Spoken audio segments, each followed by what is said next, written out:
السلام عليكم ورحمة الله وبركاته. الحمد لله والصلاة والسلام على رسول الله وعلى آله وصحبه أجمعين. പ്രിയ സഹോദരങ്ങളെ,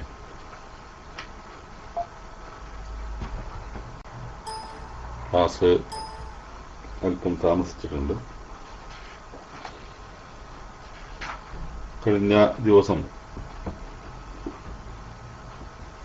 ഏതാനും ദിവസങ്ങളായി നമ്മൾ വിശദീകരിച്ചിരുന്നത് 84, 85, 86 ആയത്തുകളെ കുറിച്ചാണ്.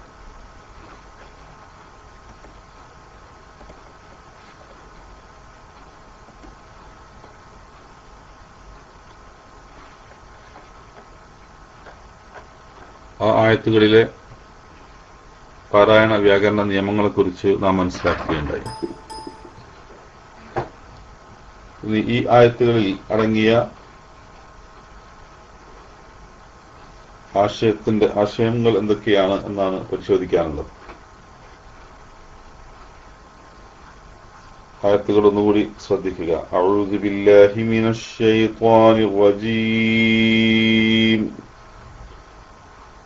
وَإِذْ أَخَذْنَا مِيثَاقَكُمْ لَا تَسْفِكُونَ دِمَاءَكُمْ وَلَا تُخْرِجُونَ أَنفُسَكُمْ مِنْ دِيَارِكُمْ ثُمَّ أَقْرَرْتُمْ وَأَنْتُمْ تَشْهَدُونَ. നിങ്ങളുടെ ഉറപ്പ് നിങ്ങളോട് നാം വാങ്ങിയ സന്ദർഭം ഓർക്കുക. നിങ്ങൾ തമ്മിൽ നിങ്ങളുടെ രക്തം ചിന്തുകയില്ലെന്നും നിങ്ങളുടെ ഭവനങ്ങളിൽ നിന്ന് നിങ്ങളെ തന്നെ നിങ്ങൾ പുറത്താക്കുകയില്ലെന്നും പിന്നെ നിങ്ങൾ സാക്ഷ്യം വഹിച്ചുകൊണ്ട് അത് ഏറ്റു സമ്മതിക്കുകയും ചെയ്തു.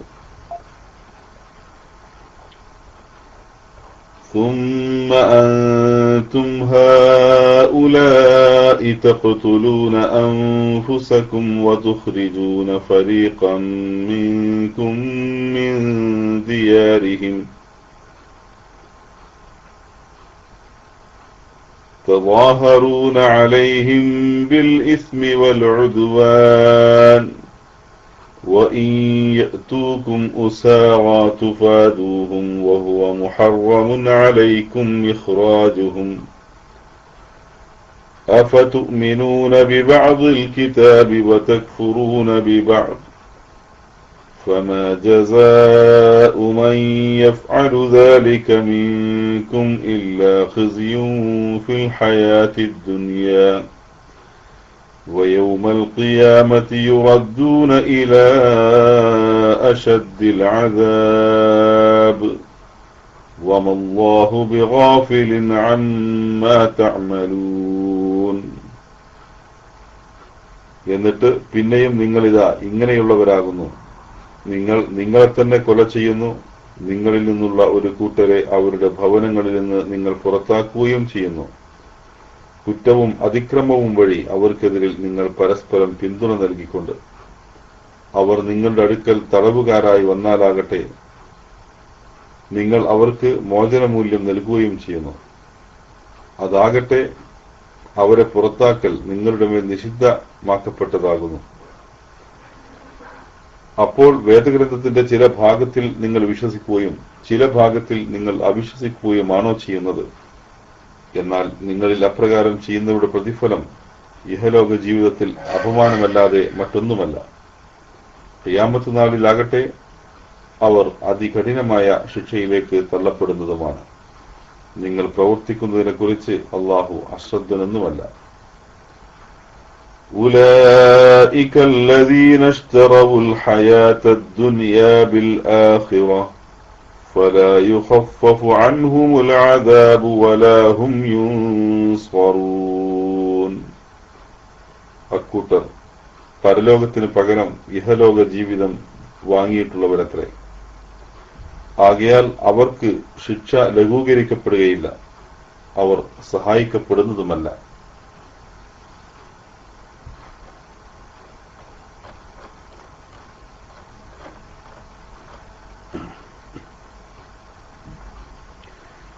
എൺപത്തിമൂന്നാമത്തെ ആയത്തിൽ അല്ലാഹു സുബ്ഹാനഹു വ തആല ബനു ഇസ്രായേൽ വിഭാഗത്തിൽ നിന്ന് ചില ഉറപ്പുകൾ വാങ്ങിയ കാര്യത്തെക്കുറിച്ച് പറയുകയുണ്ടായി.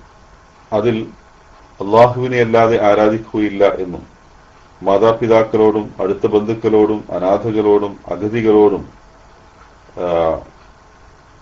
അവരോടെല്ലാം നന്മയോടുകൂടി വർത്തിക്കാമെന്നും ജനങ്ങളോട് നല്ല കാര്യങ്ങൾ സംസാരിക്കാമെന്നും നമസ്കാരം നിലനിർത്തുകയും സകാത്ത് അതിൻ്റെതായ മുറക്ക് നൽകുകയും ചെയ്യാമെന്നും ഉള്ള ഉറപ്പായിരുന്നു വാങ്ങിയത്. പിന്നീട് നിങ്ങൾ അതിൽ നിന്ന് പിന്തിരിഞ്ഞു കളഞ്ഞു എന്നാണ് അല്ലാഹു സുബ്ഹാനഹു വ തആല അവരെ കുറിച്ച് പറഞ്ഞത്. ഈ ആയത്തിൽ وَإِذَا أَخَذْنَا مِيثَاقَكُمْ لَا تَسْفِكُونَ دِمَاءَكُمْ وَلَا تُخْرِجُونَ أَنفُسَكُمْ مِنْ دِيَارِكُمْ നാം നിങ്ങളിൽ നിന്ന് കരാർ വാങ്ങി. ആ കരാർ എന്തിനെ കുറിച്ചായിരുന്നു? നിങ്ങൾ നിങ്ങളുടെ രക്തം ചിന്തുകയില്ല എന്ന് പറഞ്ഞാൽ പരസ്പരം കൊല ചെയ്യുകയില്ല, യുദ്ധം ചെയ്യുകയില്ല, അതുപോലെ തന്നെ നിങ്ങളുടെ ഭവനങ്ങളിൽ നിന്ന് നിങ്ങളെ തന്നെ നിങ്ങൾ പുറത്താക്കുകയില്ല എന്ന് പറഞ്ഞാൽ നിങ്ങളുടെ ആളുകളെ, ഈ വേദഗ്രന്ഥം സ്വീകരിച്ചു പോന്നിട്ടുള്ള ആളുകളെ ഒരിക്കലും പുറത്താക്കുകയില്ല. വിശ്വാസികൾ എന്നുള്ള നിലക്ക് ഒരു സമൂഹമായി കാണുകയും അവർ ആരെയും പുറത്താക്കുകയില്ല എന്നുള്ള ഉറപ്പ് നിങ്ങളിൽ നിന്ന് അല്ലാഹു വാങ്ങി എന്നാണ് ഈ ആയത്തിൽ പറയുന്നത്.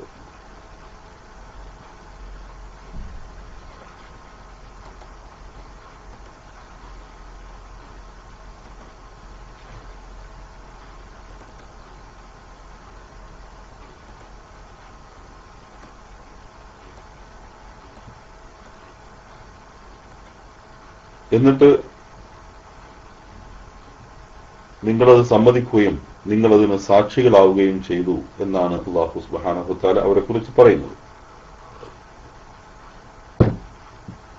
ഈ ആയത്തുകൾ അവതരിപ്പിക്കപ്പെടുന്ന സന്ദർഭത്തിൽ ഈ ആയത്തുകൾ കേട്ടുകൊണ്ടിരുന്ന മദീനയിൽ നിവസിച്ചിരുന്ന ജൂത വിഭാഗം അവർ 3 വിഭാഗങ്ങളായിട്ടാണ് അറിയപ്പെട്ടിരുന്നത്. 3 ഗോത്രങ്ങളായിട്ടാണ് അറിയപ്പെട്ടിരുന്നത്. ബനു ഖൈനുഖ, അതുപോലെ തന്നെ ബനു നദീർ, ബനു ഖുറൈദ, ഈ 3 വിഭാഗങ്ങളായിട്ടാണ് അവർ അറിയപ്പെട്ടിരുന്നത്.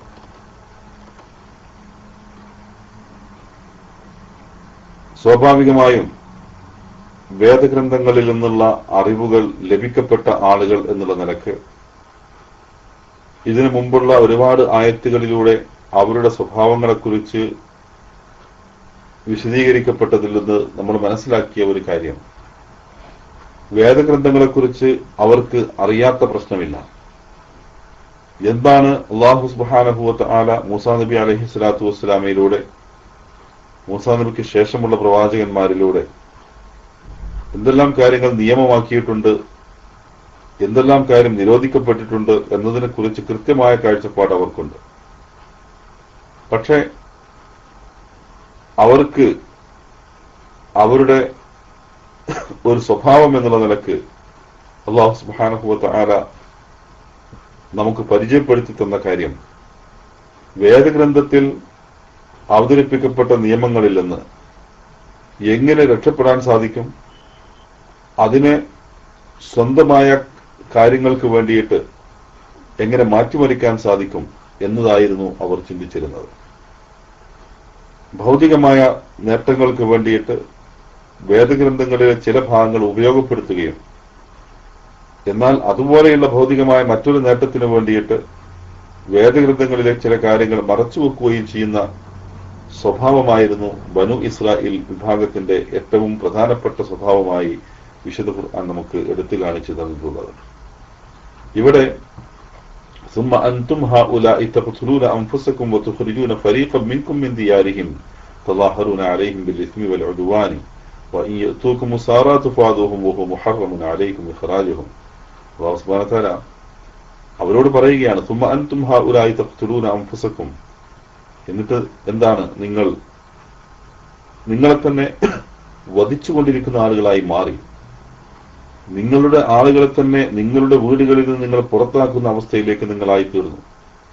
തളാഹറൂന അലൈഹിം ബിൽ ഇസ്മി വൽ ഉദ്വാനി, കുറ്റവും അതിക്രമവും വഴി അവർക്കെതിരിൽ നിങ്ങൾ പിന്തുണ നൽകിക്കൊണ്ടാണ്.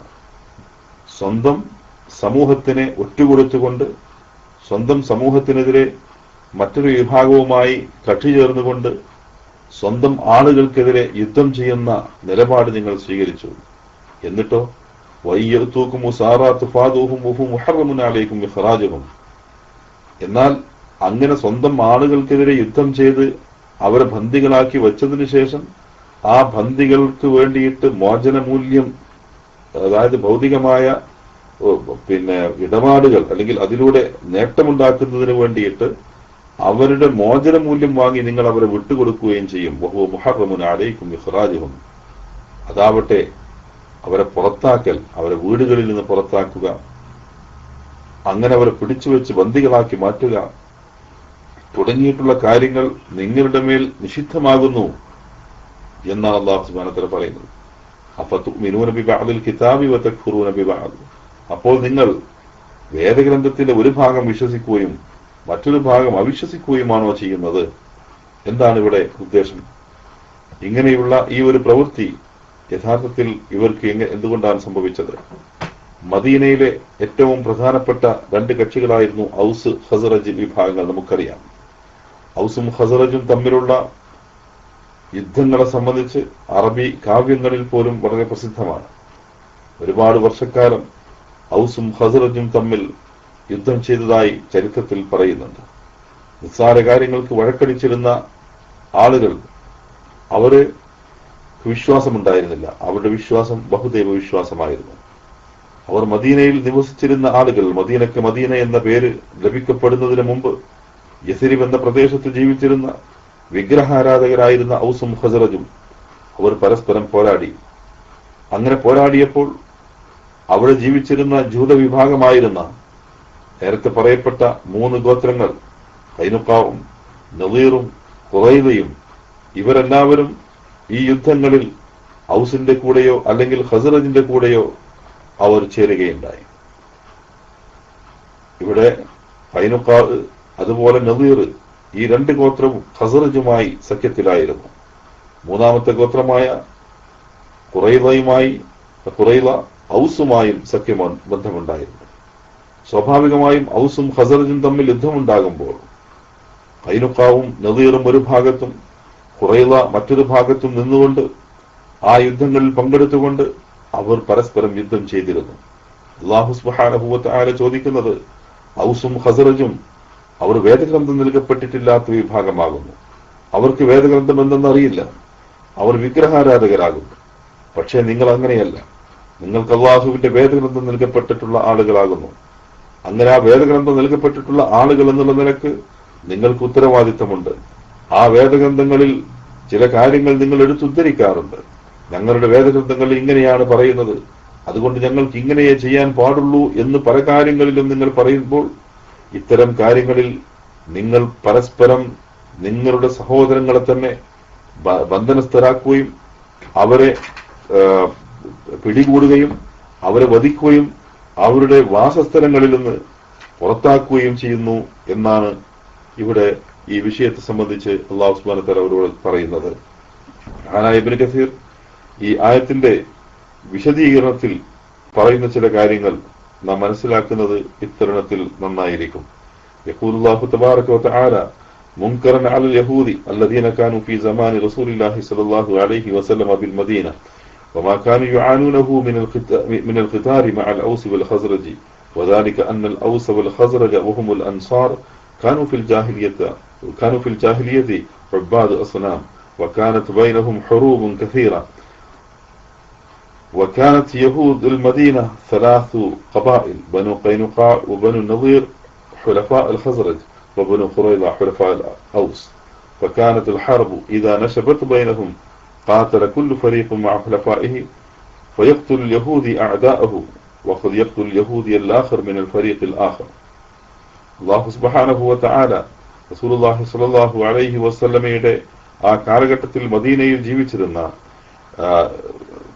രണ്ട് വിഭാഗങ്ങളായിരുന്ന ഔസും ഖസറജും തമ്മിലുണ്ടായിരുന്ന അവർ പരസ്പരം ഉണ്ടായിരുന്ന യുദ്ധങ്ങളെ സംബന്ധിച്ചും ആ യുദ്ധങ്ങളിൽ ഔസും ഖസറജും അവർ പിന്നീട് അൻസാരികളായിരുന്നെങ്കിലും ജാഹിലിയത്തിൽ അവർ വിഗ്രഹാരാധകരായിരുന്നു. അവർക്കിടയിൽ ധാരാളം യുദ്ധങ്ങൾ ഉണ്ടായിട്ടുണ്ട്. അവരെ സംബന്ധിച്ചിടത്തോളം മദീനയിലെ ജൂതന്മാരാവട്ടെ ആ സന്ദർഭത്തിൽ 3 വിഭാഗങ്ങളായിരുന്നു: ഖൈനുഖാഉം നദീറും അതുപോലെ തന്നെ ഖുറൈളയും. ആദ്യം പറഞ്ഞ ഖൈനുഖാഉം നദീറും അവർ ഹുലഫാഉൽ ഖസറജുമായി സഖ്യത്തിലായിരുന്നു. ഖുറൈളയാവട്ടെ അവർ ഔസുമായി സഖ്യത്തിലായിരുന്നു. അങ്ങനെ അവർക്കിടയിൽ യുദ്ധം വന്നു കഴിഞ്ഞാൽ അവർ ഈ ജൂത വിഭാഗം നിങ്ങൾ 2 ചേരികളായി നിൽക്കുകയും അങ്ങനെ അവർ യുദ്ധത്തിൽ ഏർപ്പെടുകയും പരസ്പരം യുദ്ധം ചെയ്യുമായിരുന്നു. എന്നാൽ വദാലിക ഹറാമുൻ അലൈഹിം ഫീ ദീനിഹിം വനസ്സു കിതാബിഹിം, അവർ ആ കാര്യം സ്വന്തം സമൂഹത്തിനെതിരെ യുദ്ധം ചെയ്യുക എന്നത് അവർക്ക് നിഷിദ്ധമായിരുന്നു. അത് അവരുടെ ഗ്രന്ഥത്തിൽ കൃത്യമായും പറയപ്പെട്ട കാര്യമായിരുന്നു. അതുപോലെ തന്നെ വയഖ്റുജൂനഹും മിൻ ബുയൂതിഹിം വയൻതഹിബൂന മാ ഫീഹാ മിനൽ അസാതി വൽ അംതിഅതി വൽ അംവാലി ثم إذا وقعت الحرب أوزارها استفكوا الأسارى من الفريقين المغلوب عملا بحكم التوراة. അവർ വീടുകളിൽ നിന്ന് അവർ പുറത്താക്കുകയും സാധനങ്ങളും അതുപോലെ തന്നെ മറ്റുള്ള വസ്തുക്കളും സ്വത്തുക്കളുമെല്ലാം അവർ പിടികൂടുകയും ഒക്കെ ചെയ്തതിനു ശേഷം അങ്ങനെ ആ യുദ്ധം അവസാനിച്ചു കഴിഞ്ഞാൽ അവരെന്ത് ചെയ്യും? ആ തടവുകാരെ വിട്ടുകൊടുക്കും. എങ്ങനെ? മോചനമൂല്യം വാങ്ങിക്കൊണ്ട്. അപ്പോൾ അവർ പറയുക, ഇത് തൗറാത്തിന്റെ നിയമമനുസരിച്ചു കൊണ്ടാണ് ഞങ്ങൾ ചെയ്യുന്നത് എന്ന്. അതായത് മോചനമൂല്യം വാങ്ങിയിട്ട് അവരെ വിട്ടുകൊടുക്കുമ്പോൾ അവർ പറയും, ഇത് തൗറാത്തിന്റെ നിയമമനുസരിച്ചു കൊണ്ടാകുന്നു. അതുകൊണ്ടാണ് വലിഹാദ ഖാല തആല, അതുകൊണ്ടാണ് അല്ലാഹു ചോദിക്കുന്നത്, അഫതുമിനൂന ബിബഅദിൽ കിതാബി വതക്ഫുറൂന ബിബഅദ്. അതുകൊണ്ട് നിങ്ങൾ ഒരു വേദഗ്രന്ഥത്തിൽ ഒരു വിഭാഗം വിശ്വസിക്കുകയും ഒരു ഭാഗം അവിശ്വസിക്കുകയുമാണോ എന്ന് അല്ലാഹു സുബ്ഹാനഹു വ തആല ചോദിക്കുന്നത്. അതുപോലെ തന്നെ വൈദാ ഖദനാ മീതാഖകും ലാ തസ്ഫികൂന ദിമാഅക്കും വലാ തുഖ്രിജൂന അൻഫുസകും മിൻ ദിയാരിക്കും, നിങ്ങൾ രക്തം ചിന്തുകയില്ല, നിങ്ങൾ നിങ്ങളെ തന്നെ നിങ്ങളുടെ വീടുകളിൽ നിന്ന് പുറത്താക്കുകയില്ല തുടങ്ങിയിട്ടുള്ള ഉറപ്പ് നിങ്ങളുടെ ഉറപ്പ് അല്ലാഹു വാങ്ങി എന്ന് പറയുമ്പോൾ അത് അവരുടെ വേദഗ്രന്ഥത്തിൽ നിയമമായിരുന്നു, പരസ്പരം യുദ്ധം ചെയ്യാൻ പാടില്ല തുടങ്ങിയിട്ടുള്ള കാര്യം. അതായത് ലാ യഖ്തുലു ബഅദുകും ബഅദ വലാ യുഖ്രിജുഹു മിൻ മൻസിലിഹി വലാ യുദാഹിറു അലൈഹി. അതായത് എന്തായിരുന്നു നിയമം? നിങ്ങൾ പരസ്പരം യുദ്ധം ചെയ്യുകയില്ല എന്നുള്ളത്. അതുപോലെ തന്നെ മറ്റൊരാളുടെ വീട്ടിൽ നിന്ന് അയാളെ പുറത്താക്കുകയില്ല എന്നത്. അതുപോലെ തന്നെ മറ്റൊരാൾക്കെതിരെ ശത്രുക്കളോട് സഹായം ചെയ്യുകയില്ല എന്നത്, അത്തരത്തിലുള്ള സഹായങ്ങൾ നൽകുകയില്ല തുടങ്ങിയിട്ടുള്ള നിയമങ്ങൾ ഉണ്ടായിരുന്നു. കാരണം വദാലിക അൻ അഹ്ലൽ മില്ല അൽ വാഹിദ ബിമൻസിലത്തിൽ അൻ നഫ്സിൽ വാഹിദ. കാരണം അള്ളാഹുവിന്റെ നിയമപ്രകാരം, ദൈവിക നിയമപ്രകാരം അഹ്ലുൽ മില്ലത്ത് എന്ന് പറയുന്നത്, ഒരു സമുദായം എന്ന് പറയുന്നത് എങ്ങനെയാകുന്നു? ബിമൻസിലത്തിൻ നഫ്സിൽ വാഹിദ, ഒരു നഫ്സിനെ പോലെയാകുന്നു, ഒരുമിച്ച് നിൽക്കേണ്ടവരാകുന്നു, അവർക്കിടയിൽ ഭിന്നതയുണ്ടാവാൻ പാടുള്ളതല്ല. ഇതുപോലെ കമാ ഖാല അലൈഹി സ്വലാത്തു വസ്സലാം, റസൂലുള്ളാഹി സ്വല്ലല്ലാഹു അലൈഹി വസല്ലം പഠിപ്പിച്ചതുപോലെ, മസലുൽ മുഅ്മിനീന ഫീ തവാദ്ദുഹിം വതറാഹുമിഹിം വതവാസുലിഹിം ബിമൻസിലത്തിൽ ജസദിൽ വാഹിദി ഇദസ്തകാ മിൻഹു അദുവുൻ തദാഅ ലഹു സായിറൽ ജസദി ബിൽ ഹുമ്മ വസ്സഹർ എന്ന് റസൂലുള്ളാഹി സ്വല്ലല്ലാഹു അലൈഹി വസല്ലം പഠിപ്പിച്ചതുപോലെ, എങ്ങനെ മസലുൽ മുഅ്മിനീന ഫീ തവാദ്ദുഹിം വതറാഹുമിഹിം വതവാസുലിഹിം ബിമൻസിലത്തിൽ ജസദിൽ വാഹിദ്. വിശ്വാസികൾ എന്ന് പറഞ്ഞാൽ അവർ എപ്രകാരമാകുന്നു? അവർ പരസ്പരമുള്ള സ്നേഹബന്ധത്തിൽ, അവർ പരസ്പരമുള്ള കാരുണ്യത്തിൽ അവർ എപ്രകാരമാകുന്നു? ബിമൻസിലത്തിൽ ജസദിൽ വാഹിദ്, ഒരു ശരീരം പോലെയാകുന്നു. ഇദസ്തകാ മിൻഹു അദുവുൻ തദാഅ ലഹു സായിറുൽ ജസദ്. അതിന്റെ ഒരു അവയവത്തിന് എന്തെങ്കിലും ബുദ്ധിമുട്ട് സംഭവിച്ചു കഴിഞ്ഞാൽ ആ ബുദ്ധിമുട്ടിൽ ശരീരത്തിന്റെ മറ്റു ഭാഗങ്ങൾ കൂടി പങ്കുചേരുന്നു. ബിൽ ഹുമ്മ വസ്സഹർ, എപ്രകാരം പനി, അതുപോലെയുള്ള അസുഖങ്ങൾ, ഇതുപോലെയുള്ള കാര്യങ്ങൾ വഴി മറ്റ് അവയവങ്ങൾ പോലും ഒരവയവത്തിന് എന്തെങ്കിലും ബുദ്ധിമുട്ട് സംഭവിച്ചാൽ ആ ബുദ്ധിമുട്ടിൽ മറ്റ് അവയവങ്ങൾ പോലും പങ്കുചേരുന്നു. ഇതുപോലെയാണ് വിശ്വാസികൾ എന്ന് അത് ദൈവിക നിയമമാകുന്നു. അത് മഹാനായ മൂസാ നബി അലൈഹി സ്വലാത്തു വസ്സലാമയുടെ നിയമത്തിൽപ്പെട്ടതായിരുന്നു. നിങ്ങൾ ഭിന്നിക്കാൻ പാടില്ല, നിങ്ങൾ ഒരുമിച്ച് നിൽക്കണം. എന്നിട്ട് ഒരുമിച്ച് നിൽക്കേണ്ട നിങ്ങൾ, വേദഗ്രന്ഥം നൽകപ്പെട്ടിട്ടുള്ള നിങ്ങൾ, നിങ്ങളുടെ ശത്രുക്കൾ അല്ലെങ്കിൽ മറ്റു വിഭാഗങ്ങൾക്കെതിരെ അവരോട് സന്ധി ചെയ്തുകൊണ്ട് സ്വന്തം സമുദായത്തിൽപ്പെട്ട, സ്വന്തം സമൂഹത്തിൽപ്പെട്ട ആളുകൾക്കെതിരെ യുദ്ധം നയിക്കുകയാണോ ചെയ്യുന്നത് എന്ന ചോദ്യമാണ് അല്ലാഹു സുബ്ഹാനഹു വ തആല ഇവരോട് ചോദിക്കുന്നത്. പക്ഷേ അങ്ങനെ യുദ്ധം ചെയ്യുമ്പോൾ നിങ്ങൾ ചെയ്യുന്നതോ യുദ്ധം ഹറാമായ, അതാണ് വഹുവ മുഹറമുൻ അലൈക്കും ഇഖ്റാജുഹും, അവരെ പുറത്താക്കുക എന്നത് മുഹറമായ കാര്യമായിരുന്നു. പക്ഷേ നിങ്ങൾ എന്ത് ചെയ്യുന്നു? നിങ്ങൾക്ക് അതിന്റെ പേരിൽ മോചനമൂല്യം കിട്ടിക്കഴിഞ്ഞാൽ അത് നിങ്ങൾ സ്വീകരിക്കും. അപ്പൊ നിങ്ങൾ എന്താ പറയാ? അപ്പൊ നിങ്ങൾ പറയും അത് തൗറാത്തിന്റെ നിയമം അനുസരിച്ചാകുന്നു. എന്നാൽ യുദ്ധം ചെയ്യലോ, ആളുകളെ കൊല്ലലോ, വീടുകളിൽ നിന്ന് പുറത്താക്കലോ, അവരുടെ സമ്പത്ത് നശിപ്പിക്കലോ ഇത് ഏത് നിയമത്തിന്റെ അടിസ്ഥാനത്തിലാകുന്നു എന്നാണ് അല്ലാഹു സുബ്ഹാനഹു വ തആല ചോദിക്കുന്നത്. അപ്പോൾ അത്തരം കാര്യങ്ങളെ സംബന്ധിച്ച് അല്ലാഹു സുബ്ഹാനഹു വ തആല അവരുടെ വേദഗ്രന്ഥങ്ങളിൽ പറയപ്പെട്ട കാര്യങ്ങളിൽ നിന്ന് എത്രത്തോളം അകന്ന് സഞ്ചരിക്കുന്നു, അല്ലെങ്കിൽ വേദഗ്രന്ഥത്തിന്റെ ചില ഭാഗങ്ങൾ സ്വീകരിക്കുകയും ചില ഭാഗങ്ങൾ സൗകര്യപൂർവ്വം തിരസ്കരിക്കുകയും ചെയ്യുന്ന അവരുടെ ആ സ്വഭാവത്തെ അള്ളാഹു എടുത്തു കാണിക്കുകയും ചെയ്യുന്നു എന്നതാകുന്നു ഈ ആയത്തുകളിലൂടെ നമുക്ക് കാണുവാൻ സാധിക്കുന്നത്. ثم أنتم هؤلاء تقتلون أنفسكم وتخرجون فريقا منكم من ديارهم تظاهرون عليهم بالإثم والعدوان എന്ന ആ ആയത്തിൽ നിന്ന് അല്ലാഹു സുബ്ഹാനഹു വ തആല ചോദിക്കുന്ന ചോദ്യം അതാകുന്നു. ഈ ആയത്തുമായി ബന്ധപ്പെട്ടുകൊണ്ടാണ്, ഈ സംഭവവുമായി ബന്ധപ്പെട്ടുകൊണ്ടാണ് ഈ ആയത്തുകൾ അവതരിപ്പിക്കപ്പെട്ടത്. അല്ലാഹു സുബ്ഹാനഹു വ തആല പറയുന്നു, ഫമാ ജസാഉ മൻ യഫ്അലു ദാലിക മിൻകും ഇല്ലാ ഖിസ്യുൻ ഫിൽ ഹയാത്തി ദുനിയ, അപ്രകാരം ചെയ്യുന്നവരുടെ പ്രതിഫലം ഇഹലോക ജീവിതത്തിൽ അപമാനമല്ലാതെ മറ്റൊന്നുമല്ല എന്നാണ്. ഖിയാമത്ത് നാളിലാവട്ടെ അതികഠിനമായ ശിക്ഷയിലേക്ക് തള്ളപ്പെടുകയും ചെയ്യുമെന്നാണ്. വല്ലാഹു ബിഗാഫിലിൻ അമ്മാ തഅമലൂൻ, നിങ്ങൾ പ്രവർത്തിക്കുന്നതിനെ കുറിച്ച് അല്ലാഹു അശ്രദ്ധനല്ല എന്ന കാര്യം പ്രത്യേകമായി ശ്രദ്ധിക്കുക. അത്തരത്തിലുള്ള ആളുകൾക്ക് ഉലൈകല്ലദീന ഇശ്തറവുൽ ഹയാത്തദ് ദുനിയ ബിൽ ആഖിറ ഫലാ യുഖഫഫു അൻഹുമുൽ അദാബു വലാ ഹും യുൻസറൂൻ, അത്തരത്തിലുള്ള ആളുകൾ പരലോകത്തിന് പകരം ഇഹലോക ജീവിതം വാങ്ങിയിട്ടുള്ളവരത്രേ. ആകയാൽ അവർക്ക് ശിക്ഷ ലഘൂകരിക്കപ്പെടുകയില്ല, അവർ സഹായിക്കപ്പെടുന്നതുമല്ല. മഹാനായ മുഹമ്മദ് അമാനി മൗലവി ഈ ആയത്തുകൾക്ക് നൽകിയ വ്യാഖ്യാനം വായിച്ചുകൊണ്ട് ഞാൻ ഈ ക്ലാസ് അവസാനിപ്പിക്കുകയാണ്. മദീനയിലും പരിസരത്തുമുള്ള അറബികൾ ഔസ്, ഖസറജ് എന്നീ 2 ഗോത്രങ്ങളായിരുന്നു. എല്ലാവരും വിഗ്രഹാരാധകർ തന്നെ. ഇരു കൂട്ടർക്കുമിടയിൽ ഇടയ്ക്കിടെ യുദ്ധങ്ങൾ നടന്നുകൊണ്ടിരിക്കും. മദീനയിലെ യഹൂദികളാവട്ടെ 3 ഗോത്രങ്ങളുമായിരുന്നു, ഖൈനുഖാവും നദീറും ഖുറൈളയും. ആദ്യത്തെ 2 ഗോത്രവും ഖസറജുമായും മൂന്നാമത്തെ ഗോത്രമായ ഖുറൈള ഔസുമായും സഖ്യബന്ധമുണ്ടായിരുന്നു. യുദ്ധമുണ്ടാകുമ്പോൾ ഓരോ ഗോത്രവും തങ്ങളുടെ സഖ്യകക്ഷികളുടെ പക്ഷത്ത് ചേർന്ന് അതിൽ പങ്കെടുക്കും. യുദ്ധത്തിൽ ഏർപ്പെട്ടു കഴിഞ്ഞാൽ യഹൂദികളെന്നോ അറബികളെന്നോ വ്യത്യാസം കൂടാതെ പരസ്പരം കൊലയും കൊള്ളയും നടത്തുകയും വാസസ്ഥലങ്ങളിൽ നിന്ന് ആട്ടി ഓടിക്കുകയും ബന്ധനത്തിലാക്കുകയും ചെയ്യും. യുദ്ധം അവസാനിച്ചാൽ തങ്ങളുടെ സഹോദരങ്ങളായ യഹൂദികളിൽ നിന്ന് ബന്ധനസ്ഥരാക്കപ്പെട്ടവരെ മോചിപ്പിക്കുവാൻ അവർ തന്നെ ധനം ശേഖരിക്കുകയും മോചനമൂല്യം കൊടുത്ത് അവരെ ചിറയിൽ നിന്ന് രക്ഷപ്പെടുത്തുകയും ചെയ്യും. ഇതിനെപ്പറ്റി ചോദിക്കപ്പെട്ടാൽ അവരുടെ മറുപടി ഇതായിരിക്കും: സഖ്യകക്ഷികളെ വഞ്ചിക്കുന്നത് അപമാനമായതുകൊണ്ട് ഞങ്ങൾ അവരൊന്നിച്ച് യുദ്ധം ചെയ്യുന്നു. എന്നാൽ ബന്ധനസ്ഥരാക്കപ്പെട്ടവരെ മോചിപ്പിക്കുവാൻ ഞങ്ങളോട് കൽപ്പിക്കപ്പെട്ടിട്ടുണ്ട് താനും. ഇതിനെക്കുറിച്ചാണ് ഈ വചനങ്ങളിൽ പ്രസ്താവിക്കുന്നത്. നിങ്ങളുടെ രക്തം നിങ്ങളെ തന്നെ കൊല്ലുക, നിങ്ങളെ തന്നെ പുറത്താക്കുക എന്നൊക്കെയുള്ള പ്രയോഗങ്ങൾ ഒരേ മതാവലംബികളായ സമുദായം ഒരേ ദേഹം പോലെയാണെന്നും അതിലെ അംഗങ്ങൾ ഏകോദര സഹോദരന്മാരായി വർത്തിക്കേണ്ടവരാണെന്നും സൂചിപ്പിക്കുന്നു. തൗറാത്തിലും മൂസാ നബി അലൈഹിം വിശ്വസിച്ചതോടെ വേദഗ്രന്ഥത്തിലെ എല്ലാ നിയമങ്ങളും പാലിക്കുവാൻ അവർ നിർബന്ധിതരാണ്. മാത്രമല്ല തൗറാത്തിന്റെ വിധികൾ അനുസരിക്കുകയും പാലിക്കുകയും ചെയ്തു കൊള്ളാമെന്ന് അവർ പ്രതിജ്ഞയെടുത്തവരും ഏറ്റു സമ്മതിച്ചിട്ടുള്ളവരുമാകുന്നു. എന്നിരിക്കെ ചില വിധികൾ മാത്രം അനുഷ്ഠിക്കുകയും മറ്റു ചിലത് തിരസ്കരിക്കുകയും ചെയ്യുന്നത് ന്യായരഹിതവും അക്രമവുമാണല്ലോ.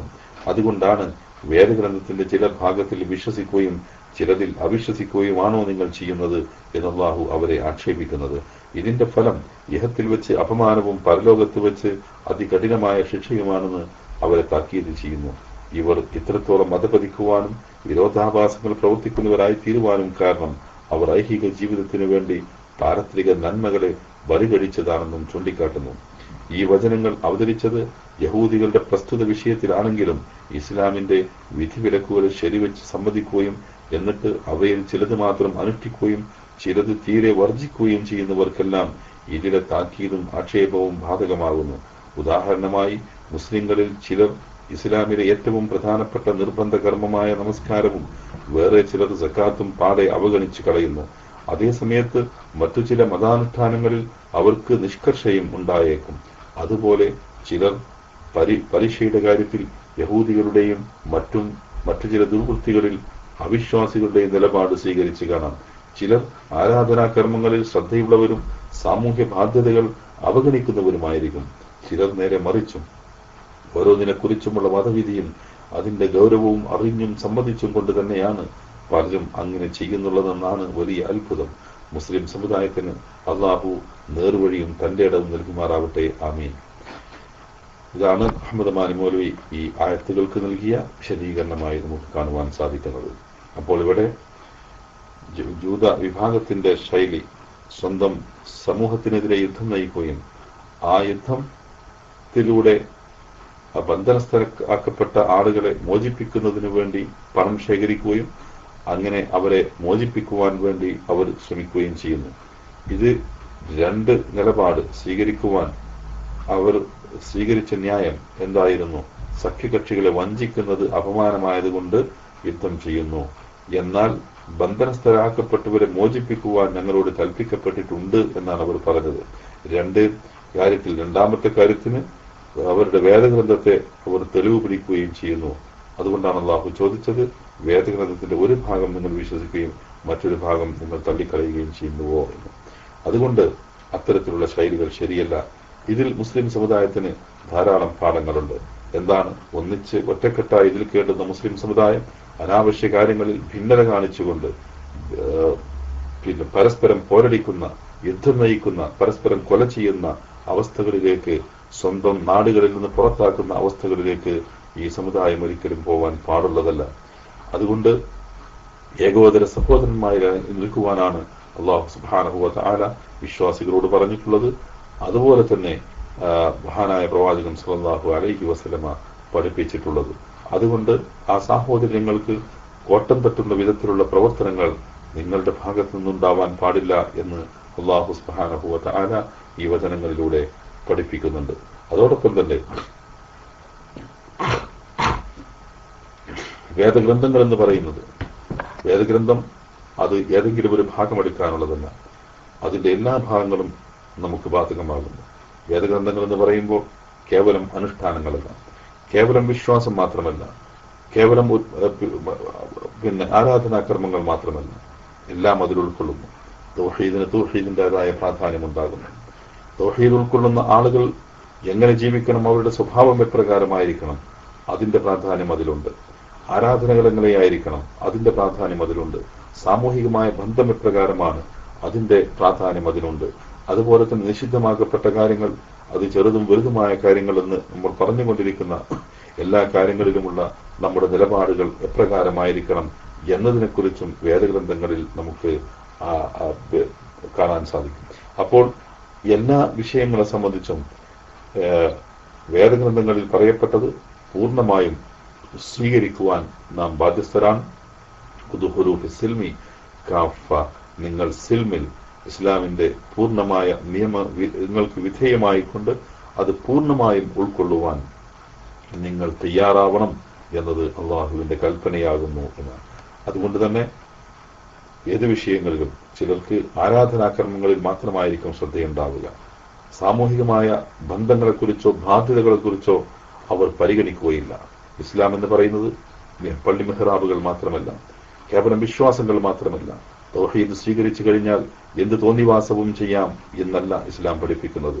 ഏത് രൂപത്തിലും സംസാരിക്കാം, എന്ത് രൂപത്തിലും ആക്രോശിക്കാം, എന്ത് തോന്നിവാസങ്ങളും വിളിച്ചു പറയാം എന്നല്ല ഇസ്ലാം പഠിപ്പിക്കുന്നത്.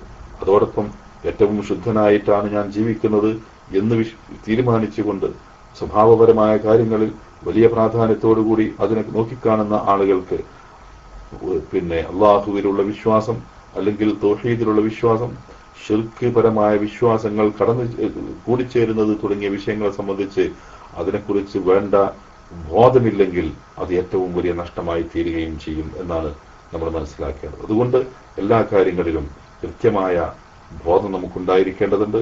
അല്ലാഹു സുബ്ഹാനഹു വ തആല അവതരിപ്പിച്ചിട്ടുള്ള നിയമങ്ങൾ എല്ലാം ഓരോന്നിൻ്റെതായ പ്രാധാന്യത്തോടുകൂടി അത് പൂർണ്ണമായും ഞാൻ ഉൾക്കൊള്ളേണ്ടതാകുന്നു എന്നതാണ് ഇത്തരം കാര്യങ്ങളിൽ നമുക്ക് സ്വീകരിക്കുവാനുള്ള നിലപാട്. ഇല്ല എങ്കിൽ നമ്മുടെ നിലപാട് നേരത്തെ കഴിഞ്ഞുപോയ ബനു ഇസ്രായേൽ വിഭാഗം പോലെ, ജൂത വിഭാഗം പോലെയുള്ള അവരുടെ നിലപാടായിരിക്കും എന്ന കാര്യം നാം മനസ്സിലാക്കുക.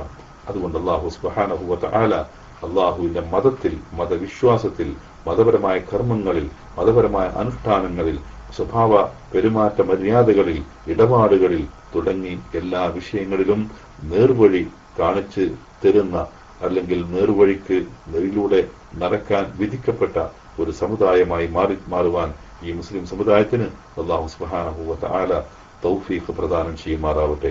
ഏറ്റവും നല്ല രൂപത്തിൽ ജീവിക്കുവാനുള്ള, ഏറ്റവും നല്ല വിശ്വാസത്തോടുകൂടി, ഏറ്റവും നല്ല കർമ്മങ്ങളോടുകൂടി, ഏറ്റവും നല്ല സ്വഭാവങ്ങളോടുകൂടി, ഏറ്റവും നല്ല അനുഷ്ഠാനങ്ങളോടുകൂടി, ഏറ്റവും നല്ല ഇടപാടുകളിലൂടെ ഏറ്റവും നല്ല ഉത്തമമായ ഒരു സമുദായമായി അല്ലാഹു സുബ്ഹാനഹു വ തആല ഈ സമുദായത്തെ മാറ്റുമാറാവട്ടെ. മറ്റു സമുദായങ്ങളിൽ നിന്ന് കടമെടുക്കുന്ന വിശ്വാസങ്ങളും അനുഷ്ഠാനങ്ങളും സ്വഭാവങ്ങളും അതിൽ നിന്നെല്ലാം അല്ലാഹു സുബ്ഹാനഹു വ തആല നമ്മെ രക്ഷപ്പെടുത്തുമാറാവട്ടെ. നാളെ പരലോകത്ത് അല്ലാഹുവിന്റെ മുമ്പിൽ നിൽക്കുന്ന സന്ദർഭത്തിൽ അവിടെ വെച്ച് ഏറ്റവും നല്ലത് സ്വീകരിച്ചിട്ടുള്ള ആളുകളായി തീരുമാനിക്കപ്പെടുകയും വലതു കൈകളിൽ ഗ്രന്ഥങ്ങൾ നൽകപ്പെടുകയും ചെയ്യുന്ന വിഭാഗത്തിൽ അല്ലാഹു നമ്മെ എല്ലാവരെയും ഉൾപ്പെടുത്തി തരുമാറാവട്ടെ. അല്ലാഹു നമ്മിൽ നിന്ന് സ്വാലിഹായ അമലുകൾ സ്വീകരിക്കുമാറാവട്ടെ. അല്ലാഹു സുബ്ഹാനഹു വ തആല നമുക്ക് ഈമാനും ഇസ്തിഖാമത്തും പ്രദാനം ചെയ്യുമാറാവട്ടെ. നമ്മിൽ നിന്ന് പ്രയാസങ്ങളും ദുരിതങ്ങളും അനുഭവിക്കുന്നവരുടെ പ്രയാസങ്ങളെ അല്ലാഹു ഇല്ലാതാക്കി കൊടുക്കുമാറാവട്ടെ. ربنا آتنا في الدنيا حسنة وفي الآخرة حسنة وقنا عذاب النار. آمين برحمتك يا أرحم الراحمين.